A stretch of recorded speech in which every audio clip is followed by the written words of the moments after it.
भारत की संस्कृति जो आज की पीढ़ी को विचित्र और अंधविश्वास से भरी हुई लगती है और विदेशियों को जो अचंभित कर देने वाला लगता है, जब उसके एक एक पहलू को आप बड़े नजदीक से देखते हैं तो आपको हर एक परत में आध्यात्म, विज्ञान, आर्थिक गतिविधि और सामाजिक समरसता का ताना बाना नजर आएगा।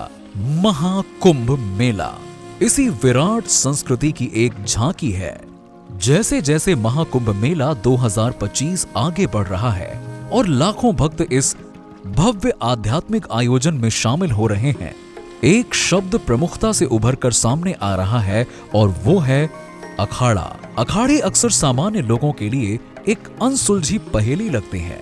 सवाल ये उठता है कि वो वास्तव में हैं क्या? क्या वो केवल मठ है या इनमें और भी कुछ है? और वो कुंभ मेला जैसे आयोजनों में इतनी केंद्रीय भूमिका में क्यों होते हैं? और आज हम इन सभी रहस्यों को खोलेंगे और ये स्पष्ट करेंगे कि अखाड़े हिंदू संस्कृति के लिए कितने महत्वपूर्ण हैं। इसी के साथ ही हम नागाओं और अघोरियों की परंपराओं को और उनसे जुड़ी अनसुनी बातों को भी आपके साथ शेयर करेंगे। तो इस इंटरेस्टिंग वीडियो को पूरा एंड तक जरूर देखिएगा। चलिए विषय पर आगे बढ़ते हैं। अखाड़ों की परंपरा क्या होती है? शब्द अखाड़ा संस्कृत शब्द अखंड से निकला है, जिसका अर्थ है अविभाज्य। अखाड़े सदियों से हिंदू आध्यात्मिक परंपराओं की रीढ़ रहे हैं। इन्होंने भारत के साहस, भक्ति और परंपरा की विरासत को आकार दिया है। ऐतिहासिक रूप से अखाड़े आध्यात्मिक व शारीरिक ट्रेनिंग के केंद्र के रूप में स्थापित किए गए थे। इन सेंटर्स के माध्यम से डीप फिलोसॉफिकल टीचिंग्स के साथ साथ मार्शल आर्ट को मिलाकर सिखाया जाता रहा। इस तरह अपने अखाड़ों के सदस्यों को हिंदू धर्म की रक्षा करने के लिए मानसिक और शारीरिक रूप से तैयार किया जाता रहा। यानी अखाड़ों ने शस्त्र और शास्त्र दोनों तरह के विद्याओं को जोड़ने वाली कड़ी के रूप में काम किया है। समय के साथ अखाड़े तपस्वियों के संगठित समुदाय बन गए जो एक साथ रहते थे ताकि आध्यात्मिक अनुशासन का अभ्यास कर सकें, प्राचीन ग्रंथों का अध्ययन कर सकें और मार्शल आर्ट में प्रशिक्षण ले सकें। आज वो महत्वपूर्ण संस्थाएं हैं जो हिंदू परंपराओं को बनाए रखने और फैलाने का कार्य करती हैं। अखाड़ों की उत्पत्ति 8वीं शताब्दी से हुई, जब आदि शंकराचार्य जी ने हिंदू धर्म की रक्षा के लिए इन्हें संस्था का रूप दिया था। इस समय के दौरान विदेशी आक्रमणों ने भारतीय संस्कृति के अस्तित्व के लिए बड़े खतरे उत्पन्न किए।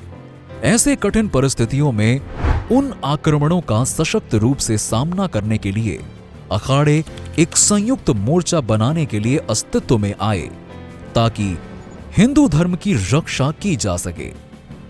उत्तर भारत में केंद्रित ये अखाड़े बदलते समय और सामाजिक परिवर्तनों के साथ साथ धार्मिक परंपराओं के संरक्षक के रूप में भी अपना दायित्व निभा रहे हैं। अखाड़ों के प्रकार। वर्तमान में कुल 13 मान्यता प्राप्त अखाड़े अस्तित्व में हैं, जिन्हें 3 मुख्य श्रेणियों में डिवाइड किया गया है। शैव अखाड़े। ये अखाड़े भगवान शिव को समर्पित होते हैं और इनमें प्रमुख समूह हैं जैसे महानिर्वाणी, निरंजनी, जूना, अतल, अवाहन, अग्नि, नागपंथी गोरखनाथ और आनंद आदि शामिल हैं। शैव में शाक्त, नाथ, दशनामी, नाग जैसे उप संप्रदाय हैं। वैष्णव अखाड़े। भगवान विष्णु को समर्पित इन अखाड़ों में दिगंबर, निर्मोही और निर्वाणी अखाड़े शामिल हैं। उदासीन अखाड़े। ये अखाड़े सिख परंपराओं से जुड़े होते हैं। इनमें उदासीन पंचायत बड़ा अखाड़ा और उदासीन पंचायत नाया अखाड़ा शामिल होते हैं। कुंभ मेले में अखाड़ों की भूमिका। कुंभ मेले के दौरान विशेष रूप से अमृत स्नान, जिसे पूर्व में शाही स्नान कहा जाता था, शाही स्नान के समय अखाड़े मुख्य भूमिका निभाते हैं। ये भव्य जुलूस नागा साधुओं द्वारा नेतृत्व किया जाता है। त्रिशूल, तलवारें और शंख लेकर वो अनुशासित फॉर्मेशन में मार्च करते हैं, जो अखाड़ों की आध्यात्मिक और मार्शल आर्ट्स की तैयारी को दर्शाते हैं। कुंभ में शामिल होने वाले सभी अखाड़ों के अपने अपने अलग अलग नियम और कानून से वो ऑपरेट किए जाते हैं।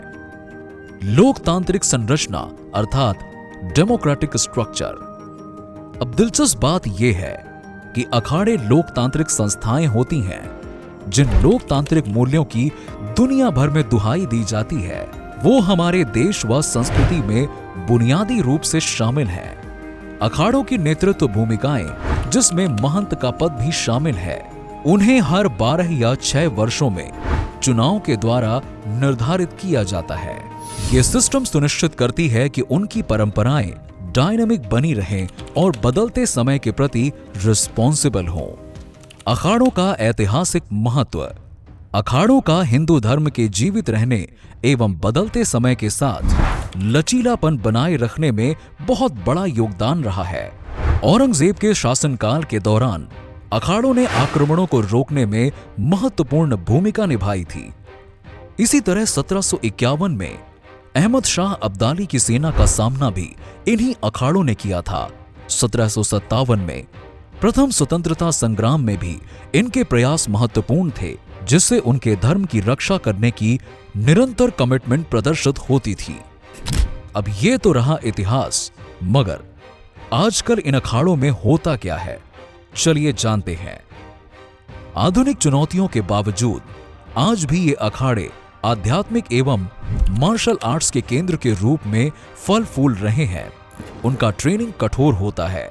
उनके पूर्णकालिक सदस्य बनने से पहले कम से कम 12 वर्षों तक का अनुशासन अवश्य होता है। ये सभी अपने अपने साधना में स्थिर रहते हुए निरंतर लोगों में आध्यात्मिक रुचि को बढ़ाने का एवं सामाजिक उन्नति के लिए प्रयास करते रहते हैं। महंत, मंडलेश्वर एवं महामंडलेश्वर जैसे पदों के बारे में तो आप सबने बहुत सुना होगा। ये सभी अलग अलग स्तरों से संगठन को मैनेज करने के अलावा उसे मजबूत बनाए रखने में मदद करते हैं। महामंडलेश्वर अपने गहरे ज्ञान एवं समर्पण हेतु पूजनीय होते हैं। अखाड़ों के अलावा जो लोगों के आकर्षण का केंद्र बने रहते हैं और जिनके वेशभूषा, जीवन व साधना को लेकर सामान्य लोगों में सदा उनके बारे में अधिक जानने की उत्सुकता बनी रहती है, वो हैं नागा व अघोरी साधु। चलिए अब जरा इनके बारे में समझने की कोशिश करते हैं। कौन होते हैं ये नागा साधु? कैसी होती है इनकी साधना? नागा साधु अखाड़ा परंपरा का एक अभिन्न हिस्सा होते हैं। सांसारिक संपत्तियों का त्याग करने के लिए जाने जाते हैं। वो आध्यात्मिक साधना और मार्शल आर्ट में हाईली ट्रेंड होते हैं। ऐतिहासिक रूप से उन्होंने कई आक्रमणों के दौरान मंदिरों और धार्मिक स्थलों की रक्षा करने का कार्य किया है।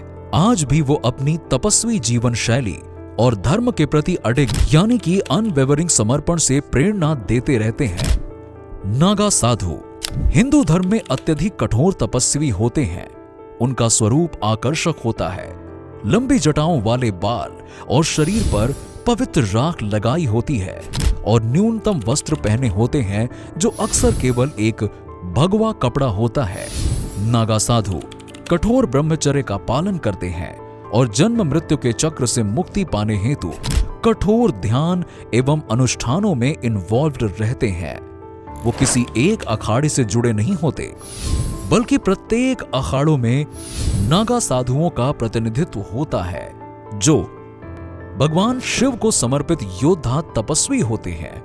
ये समूह केवल आध्यात्मिक ज्ञान पर ध्यान केंद्रित नहीं करते, बल्कि ऐतिहासिक रूप से हिंदू मंदिरों और परंपराओं की रक्षा करने वाले भी रहे हैं। नागा साधु बनने की प्रक्रिया कठिन होती है। इसमें वर्षों तक अनुशासन की आवश्यकता होती है, जिसमें ब्रह्मचर्य की प्रतिज्ञा तथा कठोर ट्रेनिंग शामिल होते हैं। इन्हें नागा बनने से पहले अपने सभी सांसारिक संपत्तियों और सारे रिश्ते नातों से नाता तोड़ना होता है।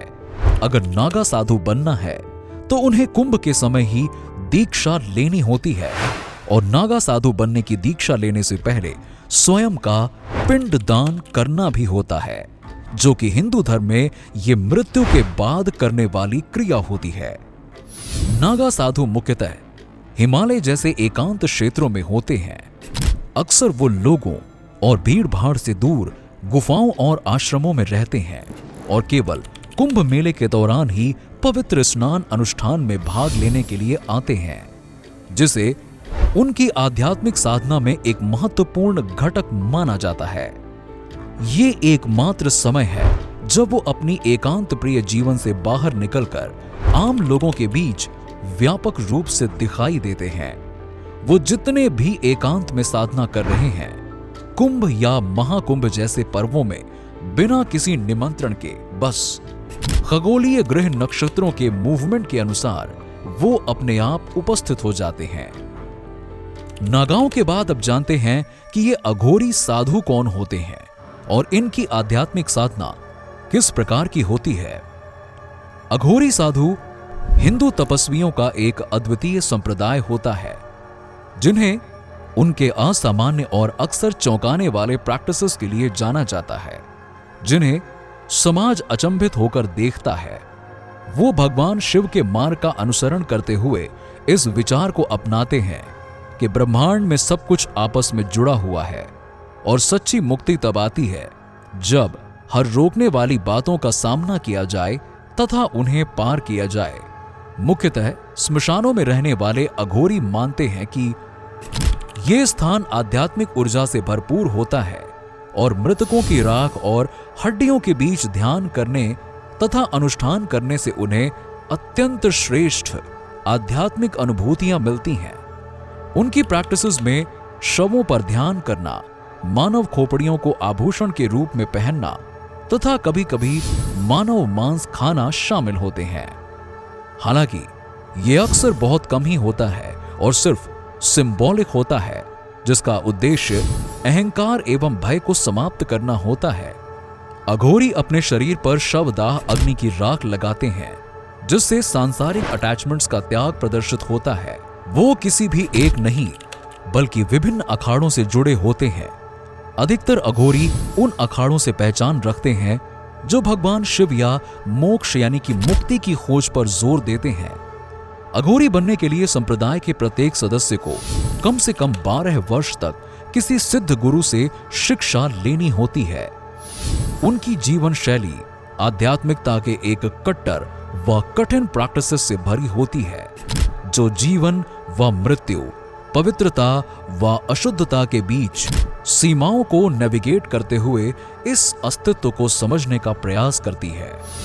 वैसे इन 13 प्रमुख अखाड़ों के बाद एक 14वां अखाड़ा भी बना है। चलिए अब उसके बारे में भी जानते हैं।